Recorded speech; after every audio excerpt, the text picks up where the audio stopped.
Desde hace mucho tiempo que los hombres del mundo deseaban tener una oportunidad de ver frente a frente, muy próximos, al primer ministro de Cuba, comandante Fidel Castro, y al presidente de Chile, doctor Salvador Allende.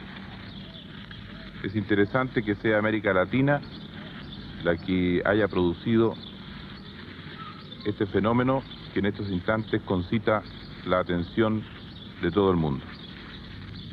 Desde que el comandante Fidel Castro llegó a Chile, muchos periodistas han estado pensando cómo poder seguir una conversación entre estas dos figuras de la política mundial. Y este es el momento y esta es la oportunidad de poder tenerlos próximos y frente a frente en un diálogo abierto sobre temas que interesan a toda la humanidad.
Presidente Allende, se habla no solo en Chile, sino en todo el mundo de la expresión vía chilena.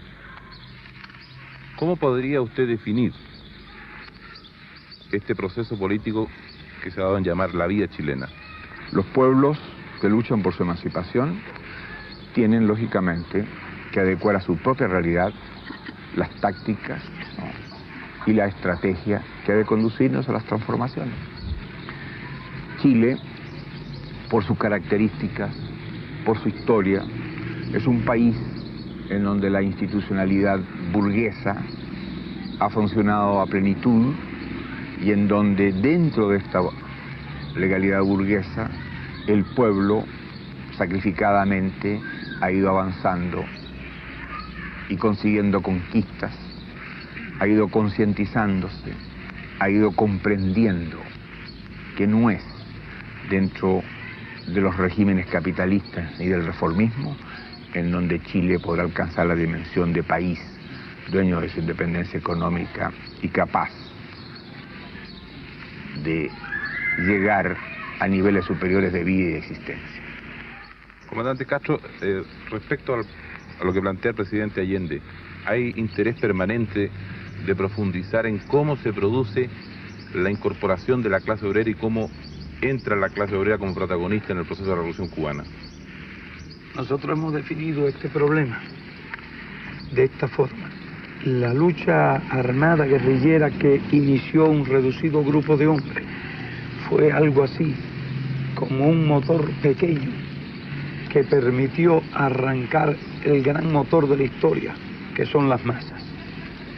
El movimiento obrero en Cuba durante los últimos gobiernos, tanto el gobierno corrompido de Prío como el gobierno tiránico de Batista, estaba controlada por dirigentes oficiales que virtualmente habían tomado por asalto a los sindicatos, asesinando dirigentes comunistas y dirigentes obreros honestos. En esa situación, cuando triunfa la revolución, había una situación muy especial. No había dirección oficial obrera, pero había un apoyo total y absoluto de la clase obrera al movimiento revolucionario, que es un movimiento que se gestó con obreros y campesinos. Nuestros soldados guerrilleros eran hombres de la zona, campesinos y trabajadores y obreros. Y algunos intelectuales, o que pudiera llamárseles intelectuales por su procedencia o por su condición de haber estudiado en la universidad, que éramos nosotros, algunos de nosotros, no todos.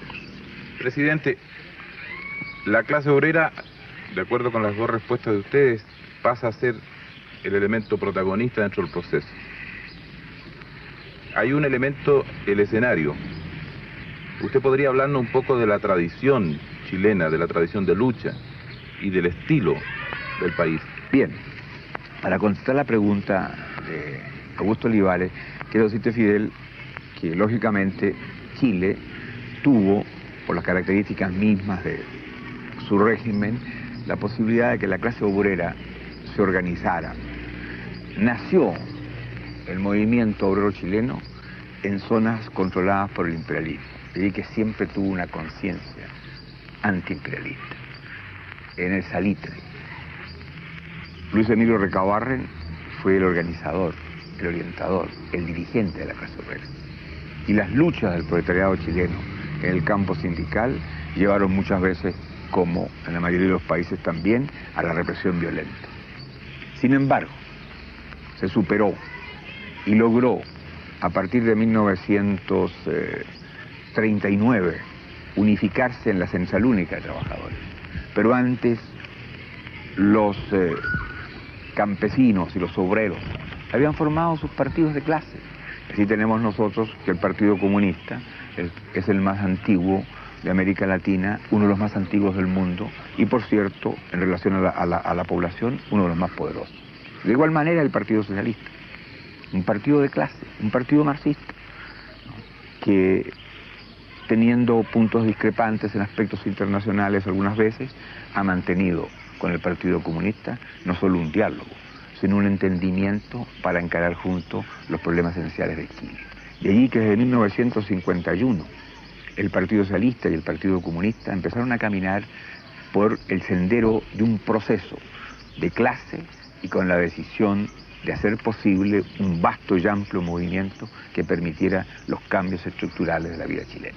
Y por eso hoy día podemos decir que al margen de un criterio pequeño se ha logrado, sobre la base de la unidad de la clase obrera en el campo sindical y sobre el pilar de los partidos socialistas y comunistas, que sectores de la pequeña y mediana burguesía, como el Partido Radical, como el Movimiento Popular Unitario del Mapu, como los de izquierda cristiana, hayan configurado este proceso que lógicamente constituye un factor determinante del proceso de cambio dentro de la realidad chilena. Esto es más o menos, Fidel, el esquema de lo que ha ocurrido en Chile y la presencia combatiente y organizada de los trabajadores en el campo político y en el campo sindical.